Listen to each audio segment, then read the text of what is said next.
you have a lifestyle that's bad, be willing to argue for why you think it's good. If you're not willing to argue, then you already know you don't have a case.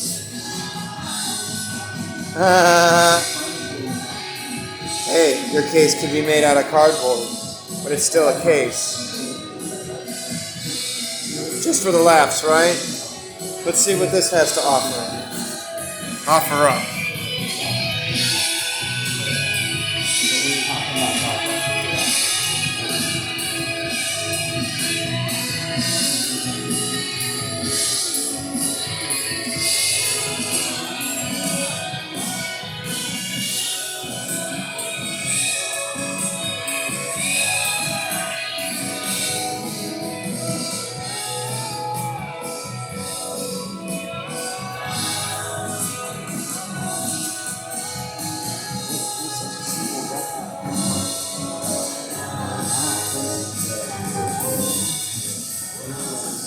Throughout my many years of ministry, it has been my pleasure and delight to share numerous stories with my congregation. At times, they are used as an illustration, but on other occasions, I share a story just to minister to a weary soul.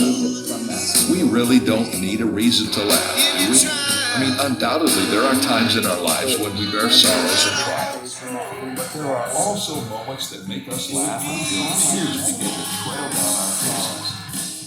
I love good humor that brings a smile to one's face and moves others to the soul. In this season, which is our 13th humor series, we have selected stories about children and their understanding of the world, relationships between husbands and wives, and church stories, which always bring a smile to my face. We're calling this season Just Relax. I hope you enjoy the next 60 minutes of humor. Oh, the 33! You know, when I had the Taurus, when I first moved down here, the all-green Taurus, that's what I want to put on the door, make it look like a race car. I was too afraid to spray paint my car. Got over that one.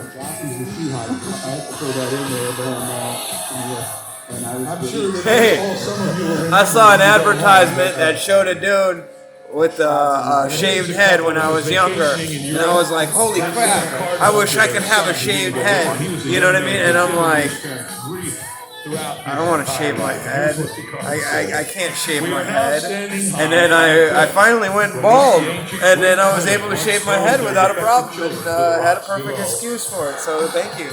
Wish you were here.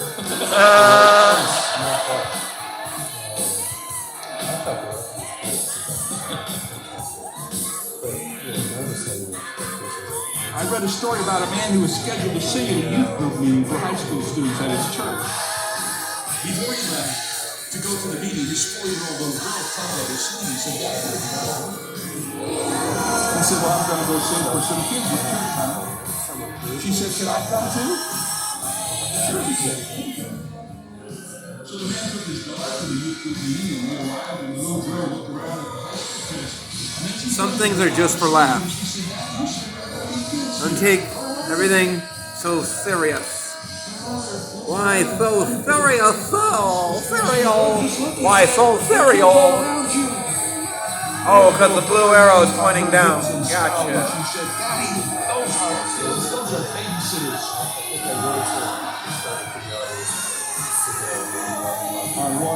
We just got a message for the outside. That's it. You guys need a little bit of ruling. Rulers across the knuckles, you know, to all the ones who think they don't need any education. Not everybody can just wiggle their fingers and make magic happen. Well, unless they want to admit they're somewhere they're not. Standing there next to me, and he tapped me on the knee, nice and soft. And I figured he was going to say something nice like, "Hey, you hang in there," or something like that. But all he did was look at me, and then in his little kid's voice, he said, "You stink."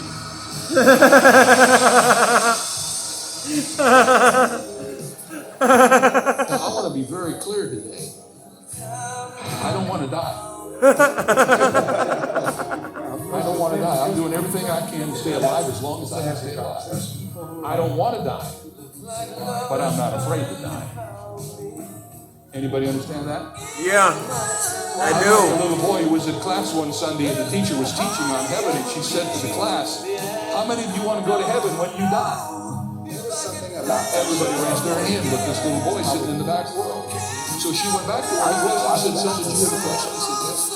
You don't want to go to heaven when you die? Oh, he said, I didn't hear that part. When you die, he said, I thought you were getting out for the night. And you know, teenagers make being a father particularly tough. There's a story about a daughter who was told by her father that she could date after her 16th birthday, which was in February, and it was December, and she wanted to go to the Christmas banquet. Some hunk had asked her out on a date, and she pleaded with her dad. Daddy, we can just move it up a little bit. I'm almost 16. Had a long talk, and finally he said, no, you're not 16 yet, and you can't. Well, you know, kids are at that age. She looked him right in the eye and she said, Daddy, do you believe in the second coming of Jesus Christ? He said, well, of course I do. She said, well, I'll tell you what I'm praying for. I'm going to pray that Jesus comes back before my 16th birthday, so you have to spend all eternity knowing your daughter never had a date.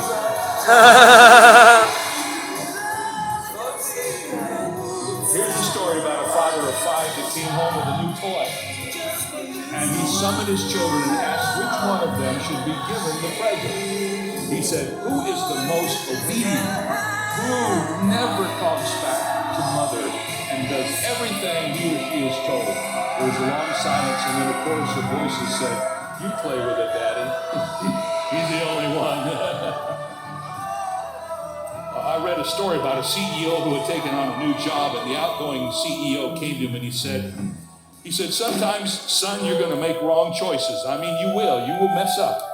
And when that happens, I have prepared 3 envelopes for you. I left them in the top drawer of my desk where you're going to be seated. The first time you mess up, open letter number 1. The second time, open up letter number 2. And the third time, open up letter number 3.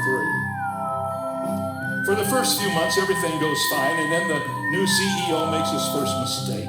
He goes to the drawer, opens up envelope number 1, and the message reads, blame it on me. So he does. This is the old CEO's fault. He made these mistakes. I inherited these problems from my predecessor. Everybody says, okay, and it works out. Well, he goes back to work, and he works a little bit longer, and pretty soon he makes a second mistake. So he goes to the drawer, and he opens up envelope number 2. And this time he reads, blame it on the board. And he does. I mean, it's the board's fault. These sorry guys were inherited. They came from the old regime. They're the problem. And everybody says, yeah, that makes sense.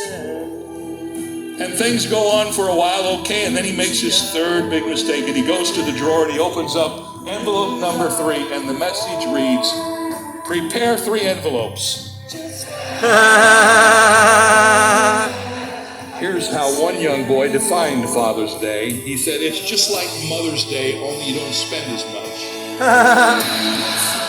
All the fathers said amen to that. Amen.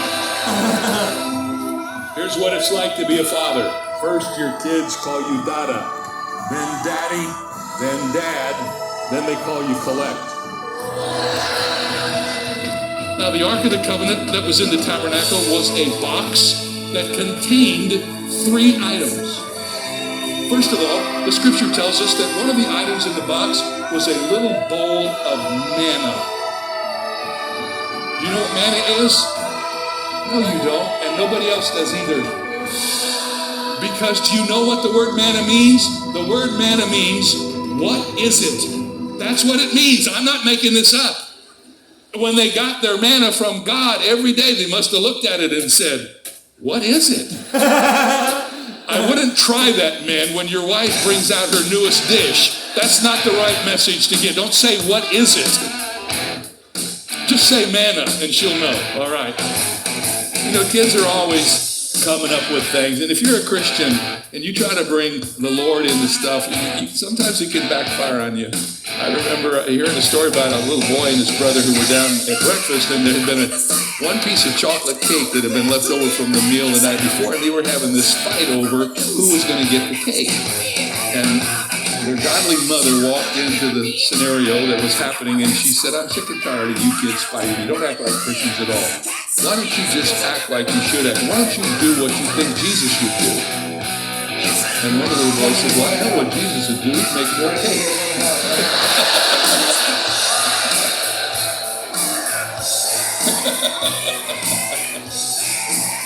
Every time I come to this place in this little interlude between chapters, I'm reminded of a man, I think it was Harry Ironside, who was a pastor of a big church. And he had a woman in his church who felt like God had gifted her to be the pastor's critic. And she criticized everything he did. And one day she came up to him and she didn't like his tie. And she had a pair of scissors in her hand. She says, you should not be wearing that tie. Hold your tie out and I will cut it off. And he says, I will do that, lady, if you will stick your tongue out. Good for him.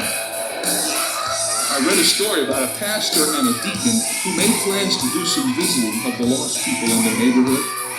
And there was this one dude who was a very notorious unbeliever. He was really well known in his community and had visited their church the previous Sunday and filled out a card.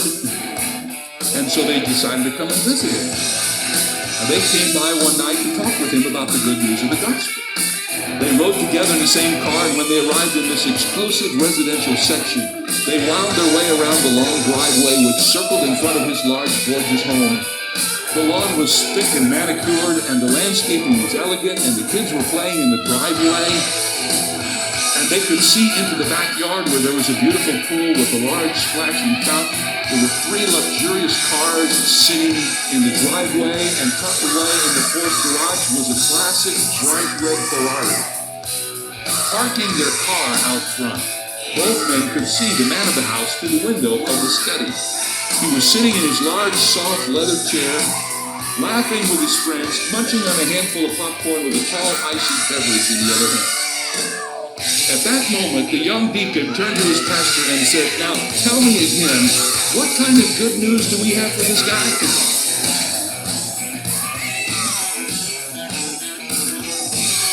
The same thing happens in marriage, doesn't it? Any couple that has been married any length of time knows perfectly well what this text means.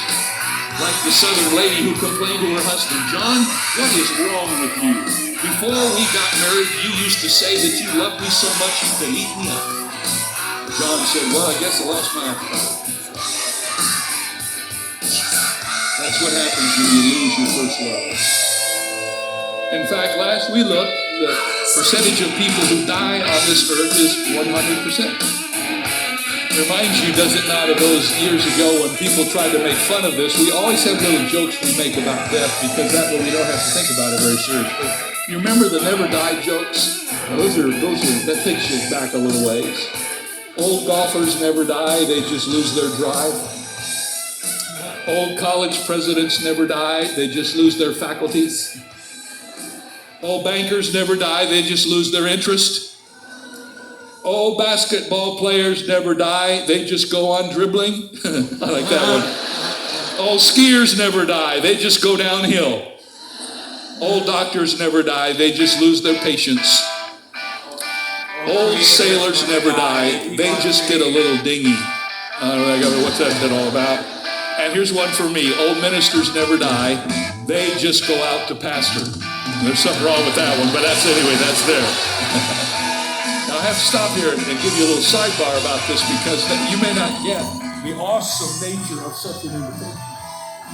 For a young man who's gone to seminary, who's been out preaching in his church for 12 years, to be invited to come back and preach in the seminary where he got his training and stand in the chapel where all the faculty who taught him are going to be sitting in front of him. Believe it or not, I had that experience. After I'd been out of Dallas Seminary for a number of years, they invited me to come back and give a week of addresses in chapel. And I didn't realize at the time what an awesome thing this was, so I said yes. And as the day approached, I began to realize what I had done. And I cannot tell you what it's like to think about going, and here's the Greek professors over here, and the Hebrew professors over here, and the theology professor here. And all these men in Dallas are famous for their writings and famous for their teachings. And I got to get up and speak. And The night before I was to speak the first time, I was in what they call the prophet's chamber. It's a little apartment on the campus where they put speakers who come in. Donna didn't go with me because we had little kids then, and she stayed home with the children. So I walk in this apartment and I'm filled with fear. I've got to go and preach at the seminary. These people probably didn't think I was going to amount to much, and now tomorrow I'm going to settle it once and for all that I didn't amount to much.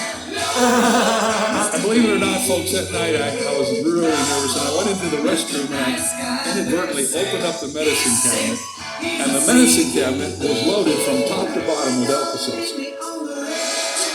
And it suddenly dawned on me that I hadn't been the only guy who stayed in the prophet's chamber the night before he had to speak at the seminary. I remember when I was a student in college, as long as I could remember, I loved radio.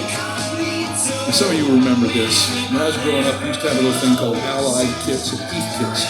You could buy them and it came all broken down, and if you had a soldering iron, you could build your own radio. I did lots of them.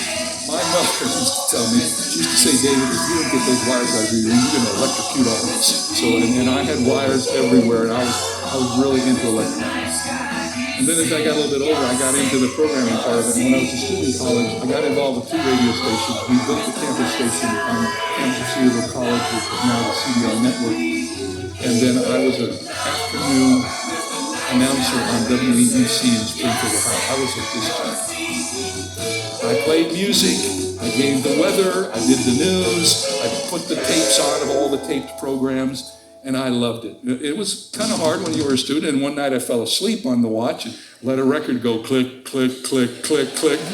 My father called me on the phone and said, for Pete's sake, David, wake up. And I did. I remember hearing about a summer night during a violent thunderstorm when a mother was tucking her small boy into bed. She was about to turn off the light when he asked her with a tremor in his voice, Mommy, will you sleep with me tonight? The mother smiled and gave him a reassuring hug. She said, I can't, honey. I have to sleep with your daddy. There was a long silence, broken at last by his shaky little voice, the big sissy.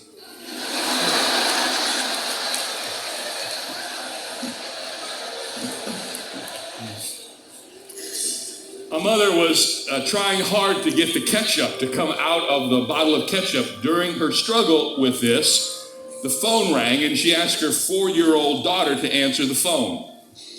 It's the minister, Mommy, the child said to her mother. Then she added as she spoke back into the phone, Mommy can't come to the phone to talk right now. She's hitting the bottle. I read about a seminary professor who once chastised a student for turning in a sermon assignment with a boring title. And he was trying to help this young preacher. He said, sermon titles have to be catchy and relevant. So I want you to take this sermon that you turned in today and take it home and bring it back with a new grabbing title. And the student says, well, how do I do that? How do I come up with a catchy title? Well, his prof said it's easy. Here's what you do. Just imagine your sermon title is posted on a sign in front of your church. It's Sunday morning, and a big bus full of people stop momentarily by your sign. You want a sermon title so catchy, so compelling, that all the people on the bus will jump off the bus and run into your church. Think of it that way. I'm sure you'll create a good title. Student left to ponder the matter, and the next day he returned with his new title, There's a Bomb on Your Bus.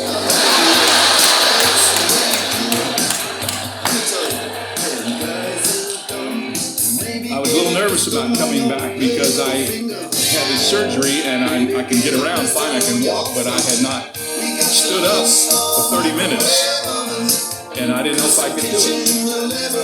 Providentially, a long time ago, I made an agreement to go to North Carolina on Labor Day weekend, and Legacy 5 have an event there, and I do their event, and I agreed to go to a little town in North Carolina for what they called Super Sunday. And Super Sundays were all the churches of the community come together in a show of unity. It was a wonderful thing. Now, I'm going to tell you where this place is, and I can almost guarantee you nobody's ever been there or heard of it. It's called Ahoskie, North Carolina. All right. time there. In fact, my friends who went with me had never seen tobacco growing before, so we had to take them on a little tour, show them that. I don't know what good that did, but we did it anyway. Knowing that I was a little nervous about this event, my secretary called down there and said, would you please have someone just set a stool on the stage next to the podium so that if Pastor gets halfway through the message and he doesn't feel like he can stand up for the rest of it, he can just sit down. So we got to this event and I walked up on the platform and sure enough they had a stool. It was 2 feet tall, just like that. So I said, folks, I didn't come down here to milk your cows, I came down here to preach. One mother said, while working for an organization that delivers lunches to elderly shut-ins, I used to take my 4-year-old daughter on my afternoon round. She was unfailingly intrigued by the various appliances of old age, particularly the canes and the walkers and the wheelchairs. One day I found her staring at a pair of false teeth that were soaking in a glass. As I braced myself for the inevitable barrage of questions that usually came in such a moment, she merely turned, shrugged her shoulders, and whispered, "The tooth fairy's never going to believe this."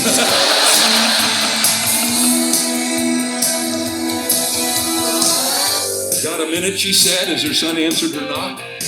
"Mom, you know I always have a minute for you," said the boy. "You know, son, I just love the way you play the drums." He said, "You do? Well, thanks, Mom." She got up and started back downstairs, and halfway down she realized that she had not conveyed the message she had intended. So back up she went to his door, and once again she knocked, and she said, "It's Mom again. Do you have another minute?"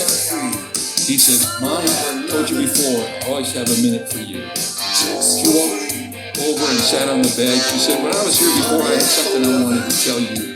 And I didn't get it said. What I really meant to say was your dad and I, we just really think you're great." He said, "You and Dad?" She said, "Yes, your dad and I." He said, "Okay, Mom, thanks a lot."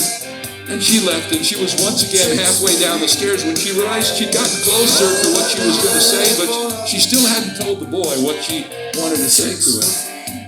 So up the stairs once more she went, and back to the door again, and this time he heard her coming, and before she could ask, he says, "Yeah, I've got a minute."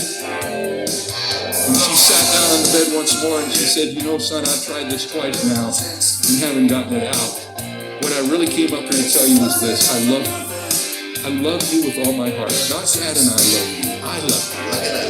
And yes, we both love you." He said, "Mom, that's great, and I love you." He gave her a great big hug. And she started out of the room and was back at the head of the stairs when her son stuck his head out of the room and he said, "Mom, do you have a minute?" And she laughed and she said, "Sure." He said, "Mom, did you just come back from a seminar?" But long before Paul got it right, Barnabas had it right to begin with. He believed in somebody that nobody else did. I'm so thankful for people like that. You know, people that believe in you when nobody else does. Who come up and, I love it when they come up and say, "Jeremiah, I just want you to know, I don't believe all the bad things people have said about you. I just want you to know that." Years ago when I was preaching through a series on heaven, I remember reading a story about a teacher who was in a class and she was trying to ask her children how you go to heaven. These were young kids. She was taking responses from the children, and they had all kinds of ideas, and many of them thought you had to be good. Somebody would say, "Well, you have to know God." Another kid would say, "Well, you need to know Jesus." Somebody said, "You need to go to church." All of a sudden, a young man with great wisdom stood up in the back and said, "You gotta be dead." Well, this week I came across some other warnings that are really interesting. These actually are on products that are out in the marketplace. This warning is on a can of self-defense pepper spray. Quote, "May irritate your eyes." I hope so. This one was on a box of rat poison. May cause cancer in laboratory mice. Who cares? This is on a child-sized Superman costume. Wearing of this garment does not enable you to fly. and on a portable stroller. Caution, remove infant before folding for storage. I remember a story I read in a book that Steve Farrar wrote years ago, and I want to tell you this story. He said a lot of rich Texans went broke back in the 1980s, but there are still a few rich Texans left. One of them was recently talking to a banker in New York. After several minutes of conversation, the Texan took a liking to the New Yorker. He said, I've got a great idea.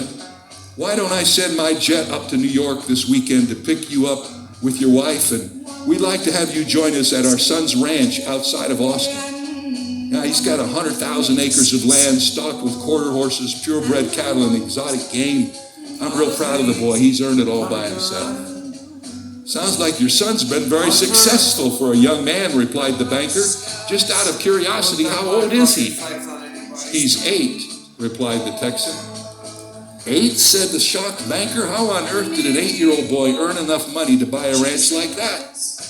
He got 4 A's and a B, said the Texan.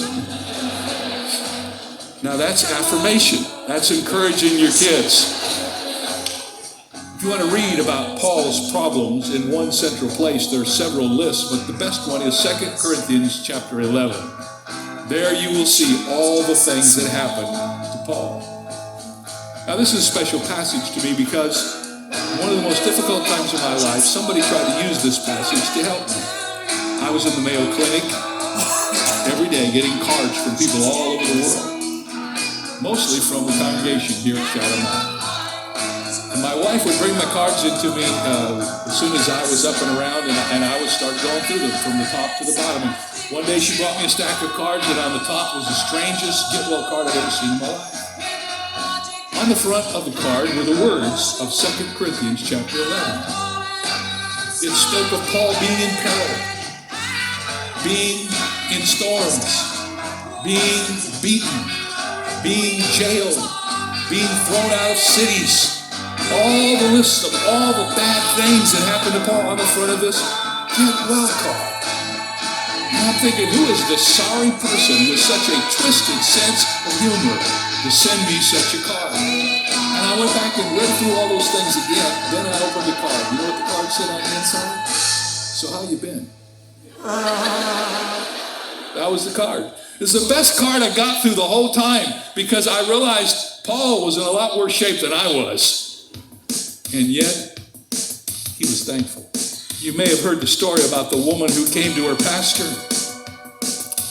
And she said, I'm not going to be around much longer, and I want to tell you what I want at my funeral. She said, I want to be buried with a fork in my hand. He said, what did you say? She said, yes, when they come to see me in the funeral home, when they have the viewing, I want them to see me laying in the casket, and in one of my hands, I want them